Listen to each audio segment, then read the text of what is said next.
Welcome to Build Better Teams, the podcast for leaders who want to improve collaboration, strengthen communication, and create real alignment inside their teams. Here we explore team building strategies, leadership development, and hands-on approaches like Lego Serious Play that help teams think, build, and solve problems together. Let's get started so you can lead more effective, aligned, and engaged organizations. Hello, this is Shannon Russell of Build Better Teams Consulting. Welcome back to the Build Better Teams podcast. Let's get into what really happens when employees are afraid to speak up at work. I'm going to share a case study for a real team building, company-wide offsite that I did just a couple of years ago. I was hired by a large pharmaceutical company who was having a global offsite. They were flying in employees from all over the world, from different offices, different roles, different levels of leadership, and they were bringing them together for this one offsite couple-day event.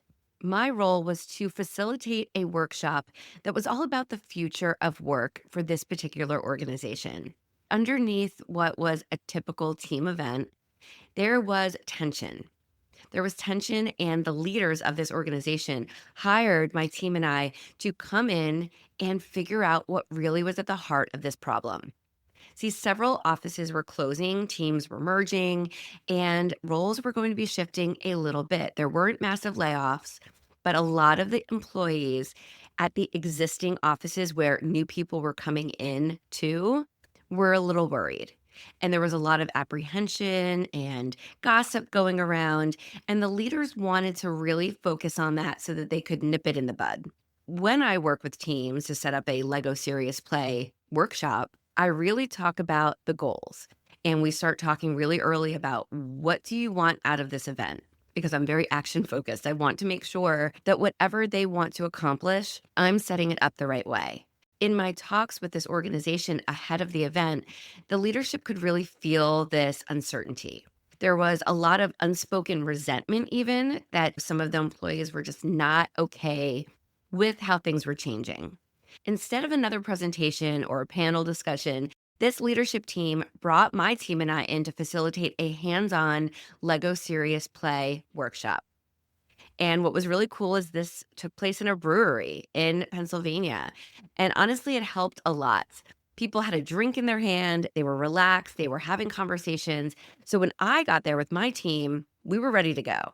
The theme was future of work, but the goal really was to get an honest insight into how these employees were actually feeling so that the leaders could assess the situation and make any changes as they were getting closer to this actual merge. So instead of directly asking each employee how they felt, we decided to ask them to build. So some of the questions that we posed were, what does your role look like after this transition? Or how do you see yourself fitting into this new structure? And what concerns or challenges do you anticipate? Each employee sat down at these long tables in this brewery. They had a beer if they wanted it, and they were building. They were building how they felt. This is where everything shifts. When people build, they reveal things that they wouldn't normally say. So instead of saying, I feel uncomfortable with these new people coming into my current working situation, they are building that. When it came time for each individual to show their build and explain why they put pieces where they did, everything opened up. We saw models that represented instability. Maybe it was a scene of an office and a little Lego minifigure standing on the outside, representing how that individual felt when everyone else was coming in and they felt like they were going to be blocked out. We saw models that represented really disconnected teams and uncertainty about the leadership's decisions. Now, these employees wouldn't have been able to say this to their bosses, but instead they were able to build it and show it.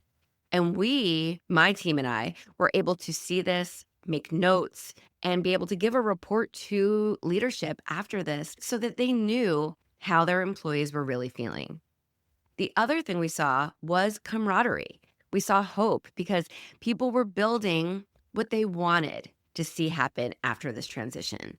People were building bridges, they were building stronger collaborations and more sturdy structures, and they were sharing their models.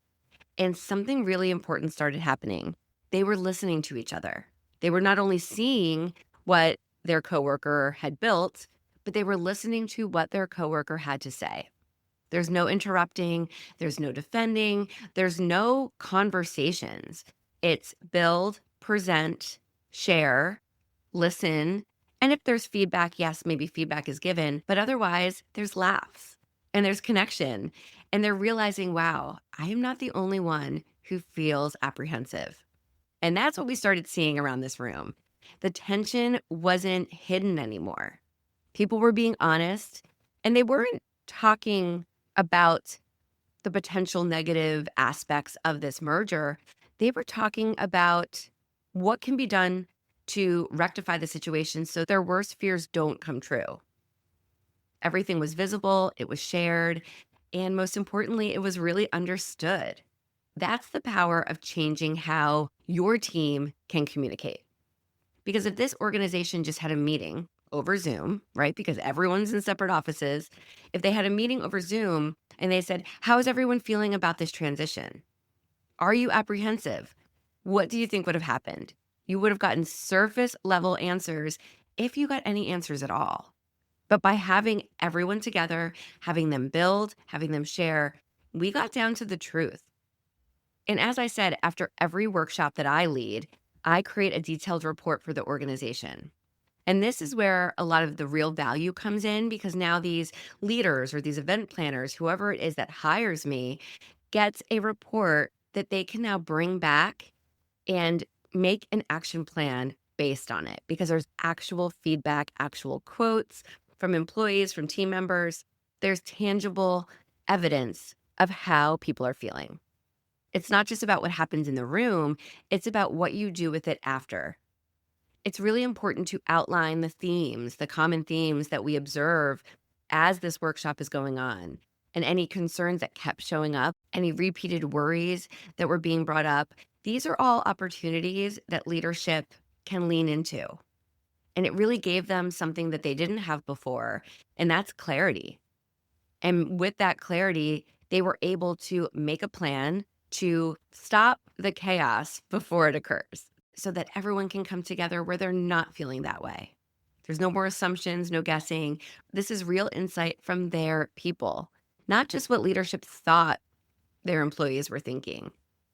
And so if you are leading a team and you're going through any kind of change right now, a merger like this, a restructuring, any of that can be very uncertain. And you might feel like you're not getting the full picture from your team about how they're feeling or how this is affecting their work and their day-to-day. You're not going to hear from the horse's mouth how your employees are feeling. Not because your team doesn't care, but because the environment isn't set up for them to share honestly. And that's what real communication is. The opportunity to share your feelings honestly, so therefore you can work to the best of your ability and collaborate fully. In my experience, I've seen that the fastest way to better communication is not another meeting on the calendar. It's not another gathering of bodies in a room or on a Zoom. It's a completely different approach, one that really almost sneakily forces your team members or your leaders to show up in a different way, where these members of your team can really show you visually, 3D, show you what they're thinking, not just tell you something that they think that you want to hear. And when you see that, that's when you actually lead, and you lead better. If you'd like to learn more about Lego Serious Play workshops and how you can use it to help your team communicate in a more effective way, either with each other or with you, then head over to buildbetterteamsconsulting.com. You can grab the link in the show notes below, and you can set up a call with me to talk about your particular situation, and we can start planning an event together. Thank you for listening. My name is Shannon Russell, and this is the Build Better Teams podcast. I'll catch you on the next one.